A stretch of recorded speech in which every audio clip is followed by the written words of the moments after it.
Good morning, everyone, and welcome to this season's last episode of Super Mania Show. I am your host, Catherine McCord. I'm very happy about today's episode because we're going to be celebrating neurodiversity throughout history and in terms of fame and exciting innovation. And I could not possibly, I don't think, have a more perfect guest for this episode because this lady is all about disruption, and all about nonlinear thinking, and all about moving the world forward. So I am very excited to bring on a very dear friend of mine, Jan Barlow. Hi, welcome. Thank you, Catherine. It's so good to see you and be with you, at least virtually for right now. Thank Right? you. But soon in person, soon in person. I can't, let me tell you, all I got to say is that energy is just going to blow up Dallas. Just saying. It is. So we're talking about, we have the HR Disruptor Summit, or you tell them, it's your event. You tell them. Okay. So October 5th through 7th, we have a special guest. We have 7 facilitators. Our special guest is Haley Taylor Schlitz, the first or the youngest Black American to graduate from law school. So we are just excited about that academic disruptor. And Catherine will be one of our facilitators. We do not have speakers. We have facilitators for our engagement sessions. So that's October 5th through 7th. So hope everybody will get some information on that and join us. Yes, and I've done a post on that. So is Jan, so you can check it out there. And here, and thank you, Miss Pamela. You're one of our favorites too. So I know I love Pamela. So she's fantastic. So I'm excited today to talk about neurodiversity throughout history and fame and what that means, and just kind of busting some myths and just kind of having some fun today talking about this topic. So I was so excited to talk about two of my favorite humans that have ever existed, I think, creatively speaking, in the history of the world, that I just think are both geniuses, and they created one of my favorite pieces of cinematic art. Good morning, Ivan. Cinematic art and history, and that is that Lewis Carroll and Tim Burton both. So if you don't know who Lewis Carroll is, that is who wrote Alice in Wonderland and Through the Looking Glass and all of that. And then Tim Burton is amazing, right? He's like the genius of creating, fanciful worlds and things like that. And the two of them share a neurodiversity. And I was Yes, I was beyond excited about this fact. Just beyond excited. I don't think that it would have been possible for me to be more excited about this fact. So they both have autism, or had autism, which I just think explains a lot about how these worlds, these fantastic worlds came into being. Well, when you say that, but again, look at the genius that added to it. That's the genius that added to it, right? Yeah, and I think that's where you get some of the kind of more interesting undertones of Alice in Wonderland. And actually, there have been a lot of articles talking about how a lot of different neurodiversities were represented very clearly in those books. So from the ADHD of the hair to to the OCD to the supposed schizophrenia, bipolar representation. It's a really interesting world. And then Johnny Depp, who so beautifully brought to life the Mad Hatter, himself has both an ADHD and a mood disorder diagnosis. So I thought it was really interesting that he played the Mad Hatter when he has some of the diagnoses that have been discussed as being portrayed by that character. but you see how you can, if you see the strengths in others, just if that's what you focus on, what are the strengths of others? You don't judge. You just, as our dear friend Kristen Durney says, it is what it is. Like, approach people from where they are. Look at everybody only has strengths, right? Because it's a judgment call if you don't think it's a strength. Look at their strength and create something. See what you can create that's beautiful out of it, right?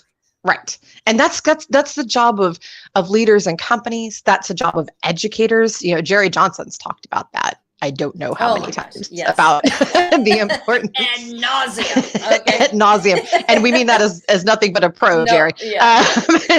Nothing but a compliment about how we need to be doing better, and we need to be catering to student strengths and people's strengths.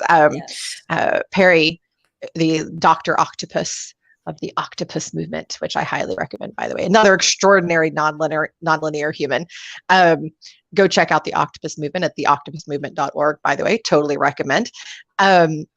He's always talking about that too, about what happens when you embrace neurodiversity. So sometimes, people tend to think that there are limits, right? They like you said, they place limits onto humans, but let's talk about through history, some of the people that we would not be here without. Yes. That now some of these diagnoses are assumed based on evidence, because there was not really a lot of diagnosis for some of this, but some of them it was kind of obvious, so that there was at least some kind of neurodiversity, even if it wasn't this exact one. So Jan, you had a really interesting one. Let's start with yours. Thomas Edison. So electricity, our light bulb moment, right? His teachers told his parents, and especially, you don't tell a mama this, that he was slow. Okay. and right? And Mozart. Right? That's a great one. Yes, Mozart. People were constantly complaining about him. Yeah, let's just complain about Mozart. I get it. To be fair, I think he was probably a lot to deal with in real life. Can you imagine? I mean, God. He was all that in a bag of chips. Okay, he was extra. He was extra. as the young folks are saying, he was extra, but a genius, and and just created some fantastically beautiful pieces of art. And actually, some people don't realize that some of their childhood songs are actually, the tune to them is actually taken from classical music, such as Twinkle Twinkle Little Star. Yes. It was actually a simplified version of a classical piece. And I'm sorry, Catherine, did you know that classical music, especially Mozart music, is written in 432 megahertz, the beats? Mm-hmm. And literally, that is really what brain scientists say that children should be listening to, because it increases neuroplasticity and that's right, growth. So, he couldn't have been that far off. Okay, he couldn't have been that much of a whack job. Right. Well, yeah, and even it's so funny. I always loved the term eccentric. I loved the term eccentric. Yes, even when I was young. Great? I thought it was the best label. I did. Even as a kid, I always wanted to be eccentric. I always thought that would be so cool. I don't think I am yet, but maybe as I get older, it will slowly start to happen. You got the octopus. I do have, who's behind me. Yes, Jeremy's behind me. Jeremy. Good old Jeremy. I think that a lot of people, when they see different, they're kind of afraid of it. They're like, what do I do with this? Especially if it's somebody who's bold with it, right? I have a very good friend from Texas, and she's got, very clearly, we've never discussed a diagnosis, but very clearly some neurodiversity going on. And she just steers into it, like just balls to the wall, steers into it. And because of that, she's extraordinarily fascinating and has accomplished some very interesting, unusual things in her life. And can just, when I've seen her perform, she just sends you into a whole other universe in your mind with her performances. She's just remarkable.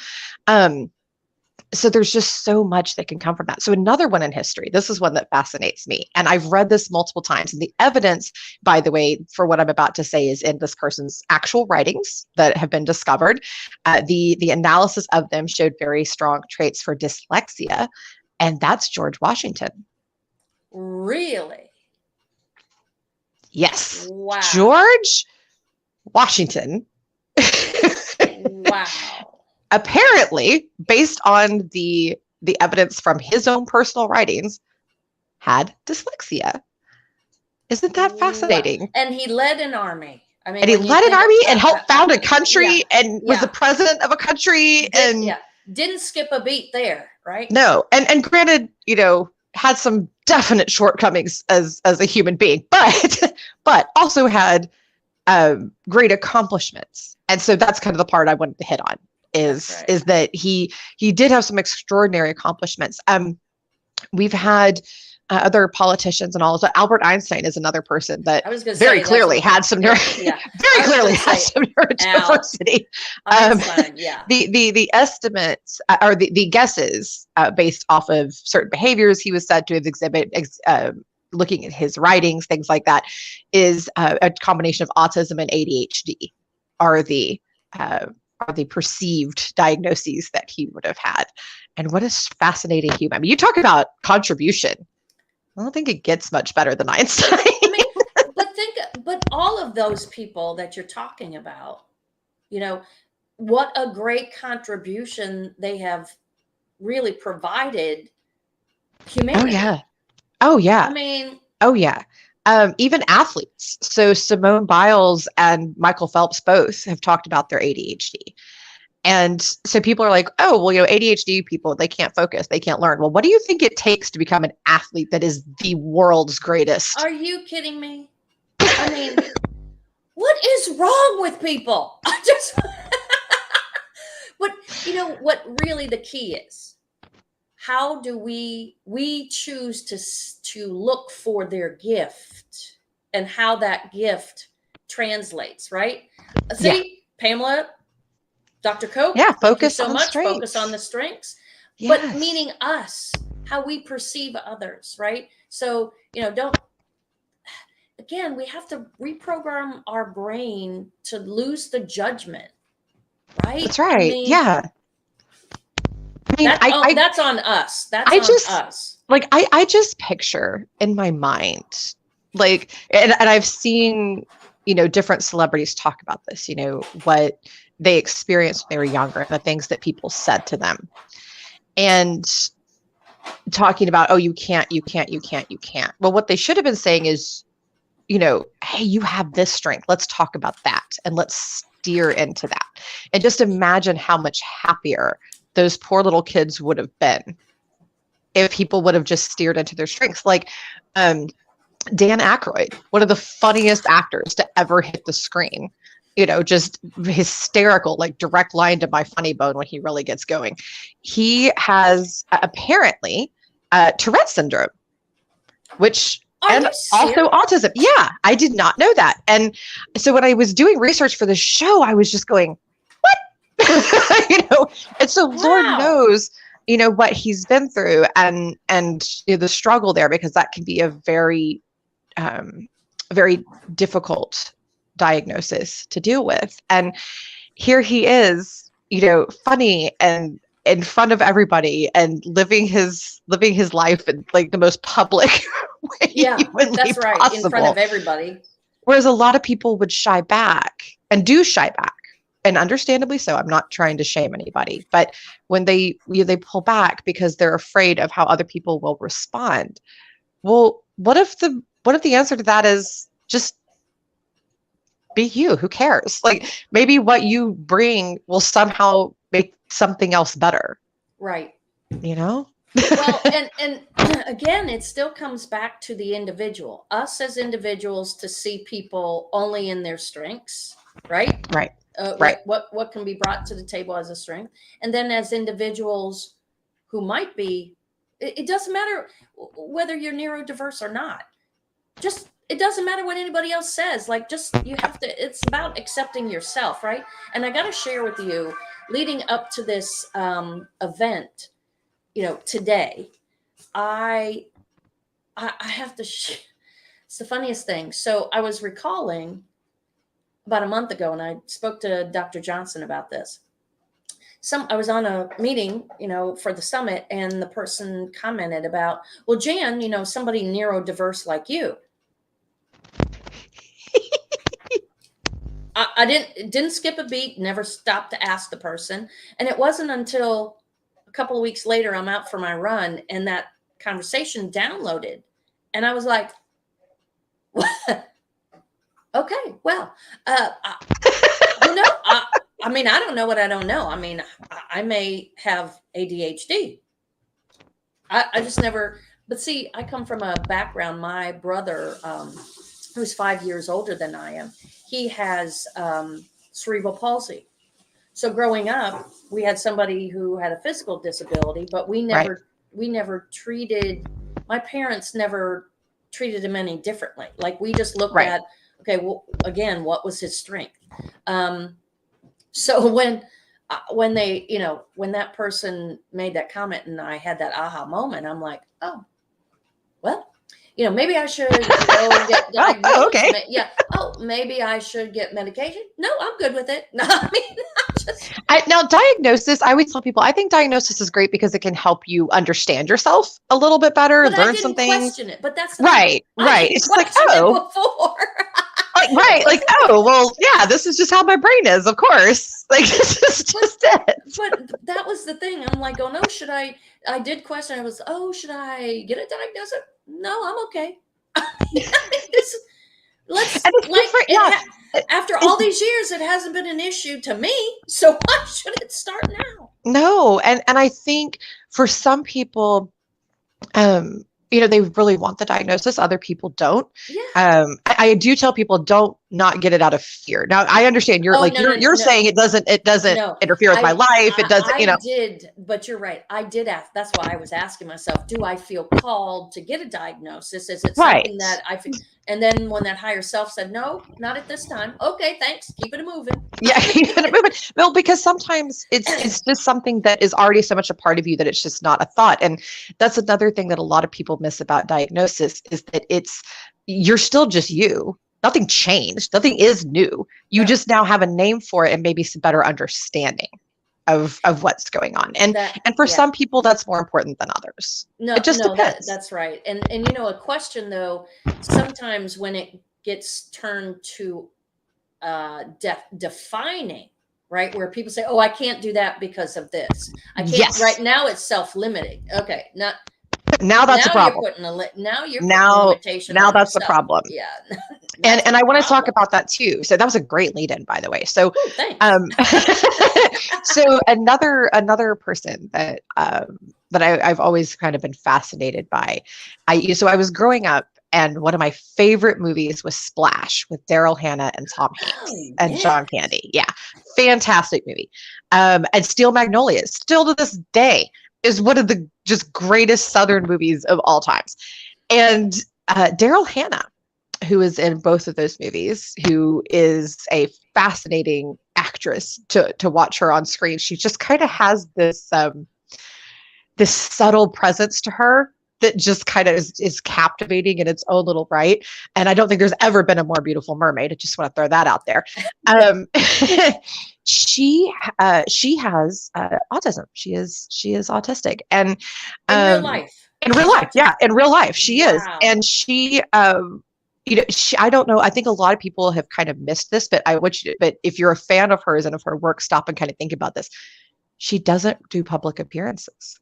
And that's something that people always talk about, that's something that you have to do if you're going to be famous. You have to do the interviews. You have to go to the talk shows. Well, a while back, I was doing some research for something else entirely, and I was watching an interview with the Steel Magnolias crew, and Daryl Hannah was supposed to have appeared on this show. And I can't remember which one it was, but it was a very famous late night show, whatever it was at the time. It was like the late night show, right? And she just didn't go. She flew all the way there, was there with the rest of the ladies, and then just said, I can't do it. I can't do it. I can't do it. Don't make me do it. And didn't go. And I just stopped it. But her fame continued. Things just kept growing and escalating. And the fellow cast members were just like, okay, well, that's okay. No big deal. We'll just do it. And you can stay here and we'll see you after. Thank you. And I think that, and they were talking about it. They were kind of telling the audience what had happened. Like, oh yeah, she's very shy. They said she was very shy. She doesn't want to, come up here and do this. And so no big deal. So she's just back at the hotel doing her. And just the grace that they were giving, they weren't upset with her. They were just like, well, she was a great crew member. She was beautiful in her role, you know, great. She did her job. And now we're just going to do this part because that's not her strength. And I loved that. I loved that they just all kind of rolled with it. And why can't we do, and this is the thing. When we talk about, you know me, I'm all about consciously advanced leaders, right? Meaning people, right? Hashtag non-idiots. Yeah, that's right, non-idiots. But the acceptance of others, like it doesn't have to be one way. Like you can give people grace. There's always a solution, right? And people don't have to fit in a box. No. There's, you know, some people say, well, we need this person to be this way. Okay, so why? Again, why? What's the other alternative? Just because it may not be something you thought of or what exactly you want it to be, doesn't mean, you know, there's unlimited possibilities and solutions. Why do we try to fit people in a limited space? Why? Right. Why can't we give everybody grace? Why can't we? Right. Why? Why not? And to go back to the Alice in Wonderland reference, accept their muchness. And if you don't know what muchness is, read a book. Actually, you can even Google that, what muchness is. Accept their muchness. Accept their muchness. Embrace their muchness. That's just, when you talk about someone's muchness, that's what makes them extraordinary. And, you know, when you're a child, you just think that you're Superman, essentially. Like you're like, I can just do all of these things, which you are. Possibilities, right? That's what which you are supposed to be.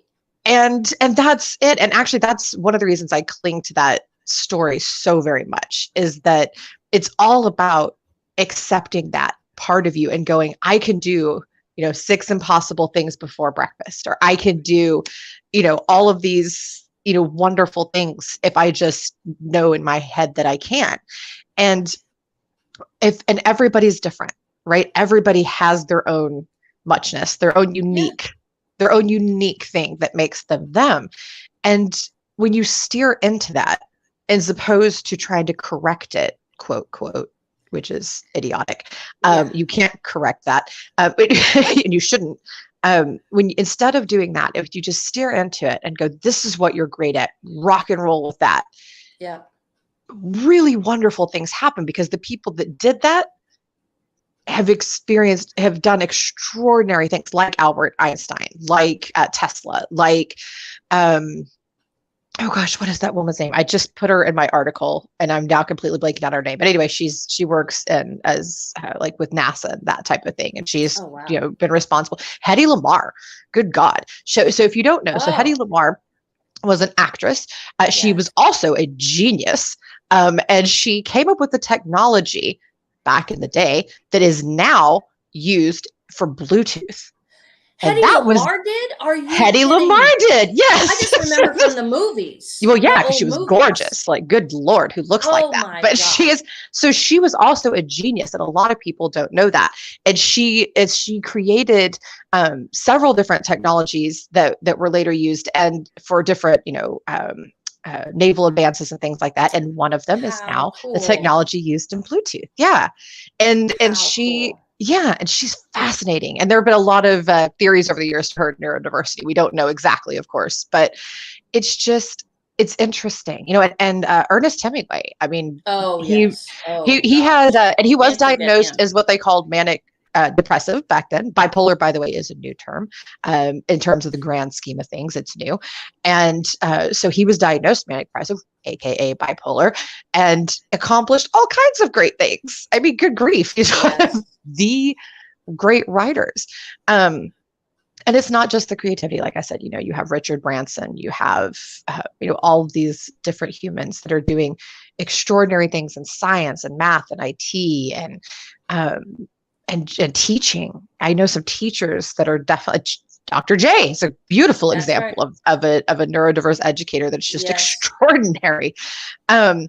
You know, my father has some neurodiversities, and he's a fantastic well, not really. I guess he has one neurodiversity. I should say neurodiversity is plural, like he has so many. He has one. He has one that we know of, and he is that we know of, and he is an extraordinary educator. Even people with TBIs, it's and who have survived strokes, which by the way can provide you some very interesting neurodiversities. You have Tina Turner. You have Charles Schultz. You have Abraham Lincoln survived a TBI and did all of his Abraham Lincolnness, like all his Abeness. That was his muchness. He had all the Abeness. His wife had all kinds of neurodiversity and mental health concerns. But he did all kinds of extraordinary things, including something that, most people at that time just thought was insane, which was freeing the slaves. But he did a lot of great things, and he was a great orator, which a lot of people think, oh, you've had a brain injury and you can't do this, and this. And the dude was kicked in the head by a horse or a mule or something like that. But you talk about a serious brain injury. That is no joke. It's interesting that you brought, we talk about Abe, because in my business books, when I was a young entrepreneur, like just starting out, he was, when you think of resiliency, okay, if you look at all his quote unquote failures, if that's what you want to call them, right? He was a lawyer. He had failed at like 50 million things. Yes. And so many. Still kept on, right? And I'm going to throw this out here. A neurotypical, somebody normal, would have given up a long time ago after the first 2 or 3. So let's look at it this way. When you talk about, neurodiverse, somebody who's not a neurotypical, could be that we have superpowers of resilience that nobody else does, that the average bear does not. Right? That's right. And it's true. And that's, I talk about the superpowers. They were in, some of them were listed in the intro to the show. And that's true. And there's scientific evidence behind this, by the way, folks. Like, we're not just making this stuff up. This is not just a theory. Okay. Harvard has put some stuff out, Drexel, there's other universities as well. Contact me if you want information on those studies that have talked about the quote superpowers of the neurodiverse, and everything from autism, ADHD, dyslexia, dyspraxia, Tourette, all bipolar, TBI people, even people with TBIs kind of develop that. And that's one that's not inherent, right? So it'll be like you're just thrown into it. But as things proceed, and Dawn Westmoreland and I, who's another fantastic, brilliant human, she's talked, about how things have started to develop and change for her and that type of thing. My sister has talked about that and how that's, kind of created a whole different perspective for her. And I think that's some of it too, right? You just get a different perspective because you're different.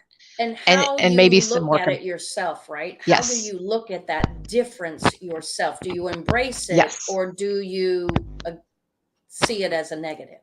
Right. And I do want to say, I've had people get upset by the fact that I don't consider neurodiversity a disability. So I want to be real clear about something. There are people who have disabilities who are neurodiverse.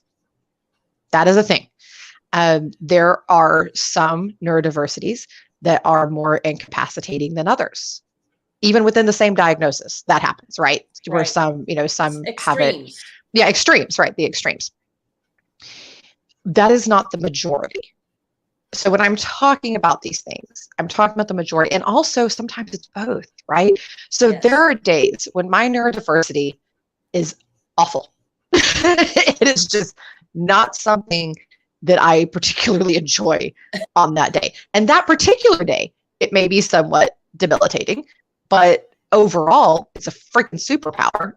All of them are. My OCD, my bipolar, all of that lovely jazz I deal with, the seizure, even the seizure stuff. It actually, there's some, believe it or not, there's some some there's some upsides to that whole thing. So it really is perception, what you do with it, and understanding yourself and your muchness, right? I just love that. I love and it. I know I'm obsessed with Alice in Wonderland. It's kind of weird. And the verbiage of Alice in Wonderland was always, again, that's just genius. Genius. Always, I loved it down to Cheshire Cat's explanation as to why he was mad. And I just always love that. The dog does things, so that when the dog is happy, he wags his tail. When he's angry, he growls. But with me, when I'm happy, I growl. And when I'm angry, I wag my tail. So therefore I'm mad. And so it was just this explanation of just because I'm different, that was kind of his own definition and his own explanation. And I always loved that, because to me, that was kind of a commentary on the idea that normal is what defines what's insane and what's not, or what's mad and what's not, or what's good or what's not, and not actual reality. So a cat's just being a cat. There's nothing wrong with him. He's just being a cat, Right. And so exactly right. It was a beautiful explanation as to that concept that was in that book and in those movies. But I think that, kind of going back, I think that a lot of people, get stuck thinking about the negative, and not just the neurodiverse people, but people looking at them, and they want to focus on the negative or the oddities of things, instead of just letting it go. Yeah. And just steering into it and going, well, this is just who you are. So cool. Let's just do things with this. And so I think I just want to wrap up this season and talk about, be interested in the differences between other people. Don't just accept them, be interested in them, be excited about the differences. Get to know, it's fascinating to learn everybody's differences. I love to meet different humans and just find out everything I possibly can about what makes them different and why they process certain ways. And I feel like sometimes I'm annoying about it. Like I probably ask way too many questions. But be excited about it, because these are the ways that we get extraordinary people. These differences are how we get these amazing, fascinating human beings that Jan and I have been talking about today. So Jan, what are your closing thoughts on this topic? It still doesn't change. It's the same thing. Curiosity, approaching relationship with curiosity, right? New relationships, just approaching humans, other humans. Look at it from a position of strength. What's your superpower, right? Just really out of your lens of your eyes, see the greatness in others. That's a choice, instead of judging from the negative or trying to, what's wrong with them or what. How about just looking at who they are as a strength? It's a choice. It's a choice. 100%. 100%. So choose to embrace your own muchness and the muchness of others. And with that, we thank Lewis Carroll very much for that excellent concept. And thank you, everybody, for joining us this season. We'll be back in December. And thank you, Jan, for honoring us with your presence. Please connect to us on LinkedIn, and we'll see you next season. Bye. Bye, everybody.